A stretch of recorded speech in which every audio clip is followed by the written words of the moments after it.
बिस्मिल्लाहिर्रहमानिर्रहीम। Welcome to MK academy. Last lecture में हम मैक्सिमम एंड मिनिमम वैल्यूज की डेफिनेशन और एक्सट्रीम वैल्यू थ्योरम डिस्कस कर चुके हैं। In this video we are going to discuss a very important theorem about the maxima and minima of the function, that is Fermat's theorem. Fermat's theorem हमें कहता है कि अगर function की local maximum या मिनिमम वैल्यू एग्जिस्ट करती है किसी पॉइंट सी पे, यानी कि अगर एफ ऑफ सी फंक्शन की लोकल मैक्सिमम या मिनिमम वैल्यू है और फंक्शन का डेरिवेटिव भी एग्जिस्ट करता है सी पॉइंट पे, यानी कि जिस पॉइंट पे हमें फंक्शन की लोकल मैक्सिमम या मिनिमम वैल्यू मिले उसी पॉइंट पे फंक्शन का डेरिवेटिव भी एग्जिस्ट करता हो, तो वहां पे फंक्शन का डेरिवेटिव जीरो के इक्वल होगा। वहां पे फंक्शन का डेरिवेटिव जीरो के इक्वल होगा, यानी कि फंक्शन का डेरिवेटिव एट पॉइंट सी, जहां पे फंक्शन की लोकल मैक्सिमम या मिनिमम वैल्यू मिल रही है, उस पॉइंट पे फंक्शन का डेरिवेटिव जीरो के इक्वल होगा। यानी कि वहां पे अगर हम टेंजेंट लाइन ड्रॉ करें तो वो हॉरिजॉन्टल टेंजेंट लाइन होगी, उसकी स्लोप जीरो होगी। डेरिवेटिव क्या होता है? डेरिवेटिव होता है slope of the tangent line. अगर डेरिवेटिव सी पॉइंट पे ले रहे हैं तो slope of the tangent line at point C. यानी कि अगर, दोबारा से रिपीट कर लेते हैं कि अगर फंक्शन का लोकल मैक्सिमा या मिनिमा सी पॉइंट पे एग्जिस्ट कर रहा हो और वहां पे फंक्शन का डेरिवेटिव भी एग्जिस्ट कर रहा हो, तो वहां फंक्शन का डेरिवेटिव जीरो के इक्वल होगा। वहां हमें हॉरिजॉन्टल टेंजेंट लाइन मिलेगी, या फिर वहां पे जो हम टेंजेंट लाइन ड्रॉ करेंगे उसकी स्लोप जीरो होगी। जैसे कि आप ग्राफ में देखिए, this is the graph of a function. हमें यहाँ पे एक लोकल मैक्सिमा मिल रहा है और यहाँ पे हमें लोकल मिनिमा मिल रहा है इस फंक्शन का। देखिए, अगर हम यहाँ पे टेंजेंट लाइन ड्रॉ करेंगे तो हमें क्या मिलेगा? वो हॉरिजॉन्टल टेंजेंट लाइन मिलेगी, यानी कि डेरिवेटिव सी पॉइंट पे जीरो है।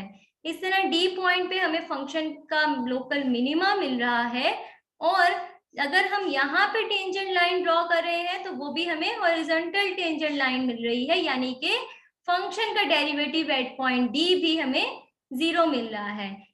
यानी कि हमारे पास फॉर्मेट्स थ्योरम, ये ग्राफ जो है फॉर्मेट्स थ्योरम को वेरीफाई कर रहा है। लेकिन याद रखें कि फॉर्मेट्स थ्योरम का कन्वर्स ट्रू नहीं होता। यानी कि अगर हम कहें कि फंक्शन का डेरिवेटिव किसी पॉइंट पे जीरो है, तो इसका मतलब ये नहीं है कि वहां पे जरूरी है कि लोकल मैक्सिमा या मिनिमा भी एग्जिस्ट कर रहा होगा। ठीक है, अगर फंक्शन का डेरिवेटिव जीरो के इक्वल है तो जरूरी नहीं है कि वहां लोकल मैक्सिमा या मिनिमा एग्जिस्ट करे, और अगर लोकल मैक्सिमा या मिनिमा एग्जिस्ट करे तो हो सकता है वहां फंक्शन का डेरिवेटिव ही एग्जिस्ट ना कर रहा हो। तो ये वाली दो कंडीशंस भी हमारे पास मौजूद हैं। एग्जाम्पल के थ्रू देखेंगे तो ज्यादा क्लियर हो जाएगा। y is equal to x cube का ग्राफ है ये हमारे पास, और आपको पता है कि ना हमें इसकी कोई मैक्सिमम वैल्यू का पता है और ना ही मिनिमम वैल्यू का पता है, यानी कि इसके लोकल मैक्सिमा भी एग्जिस्ट नहीं कर रहा और कोई भी लोकल मिनिमा भी एग्जिस्ट नहीं कर रहा।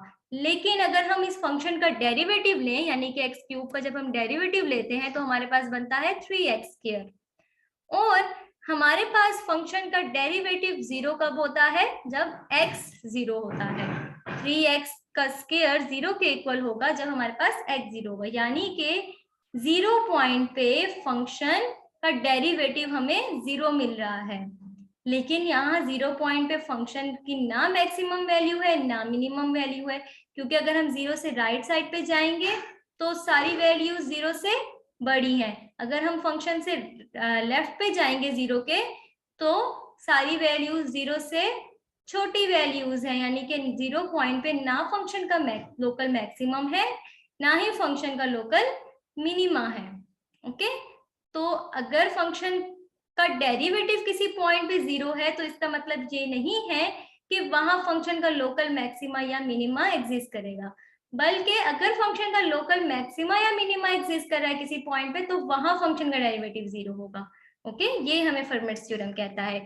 इसी तरह नेक्स्ट एग्जांपल देखिए, y is equal to x absolute value of x, यानी कि x मोड। यहाँ पे आप देखिए, अगर हम यहाँ पे लोकल मिनिमा की बात करें इस फंक्शन के, तो ये 0 पॉइंट पे हमें लोकल मिनिमा मिल रहा है फंक्शन का। लेकिन यहाँ फंक्शन का डेरिवेटिव एग्जिस्ट नहीं कर रहा, क्योंकि यहाँ पे हमें एक शार्प एज मिल रहा है। हमें पता है जब हमें किंक या शार्प एज मिले तो वहां पे फंक्शन का डेरिवेटिव एग्जिस्ट नहीं करता। यहाँ फंक्शन का डेरिवेटिव एग्जिस्ट नहीं कर रहा, लेकिन this is the local minima of this function.